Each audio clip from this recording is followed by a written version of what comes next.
Hello friends, నేను మిజేడి. Welcome to Bigg Boss updates. Bigg బాస్లో నిన్న జరిగిన ఎపిసోడ్ అంటే గంగవ్వ నామినేషన్ మనకి టెలికాస్ట్ కాలేదు, ఈరోజు అవుతుంది. గంగవ్వ చేసిన నామినేషన్లలో విష్ణుప్రియని నామినేట్ చేసిన విధానం హైలైట్ అవుతుంది, ఇంటర్నెట్లో ట్రోల్ అవుతుంది. నిజంగా చెప్తున్నా, ఎంత అద్భుతంగా మాట్లాడిందంటే ఇప్పటివరకు ఎవరు అలా మాట్లాడలేదు. ఎస్, గంగవ్వకి ఇంత ఇది ఉందా అనిపించింది. ఎవరైనా కూడా మంత్రముగ్ధులు అవుతారు.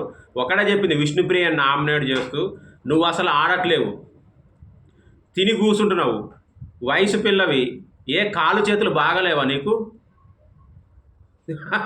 ఇంకా ఏమన్నదంటే గంగవ్వ, మనం మంచిగా ఆడితేనే బిగ్ బాస్ని బయట జనాలు చూస్తారు.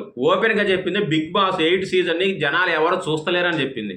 ఎందుకు చూస్తలేమంటే, ఇగో నీలాగా తిని కూర్చుంటున్నారు, ఆడట్లేరు, కాలు చేతులు బాగానే ఉన్నాయి కదా, ఆడడానికి ఏంది?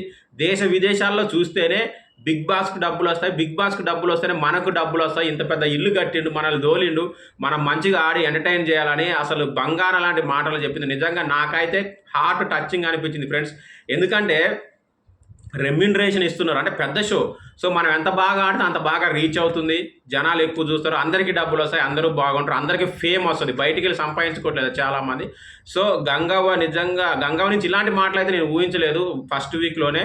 సో చాలా బాగా చెప్పారు గంగవ్వ, మీకు నిజంగా నమస్కారం. So hats off to you. మీకేమనిపించింది ఈ మాటల్ని? ఈరోజు ఎపిసోడ్లో వస్తుంది, ఖచ్చితంగా కామెంట్ చేయండి గంగవ్వ గురించి.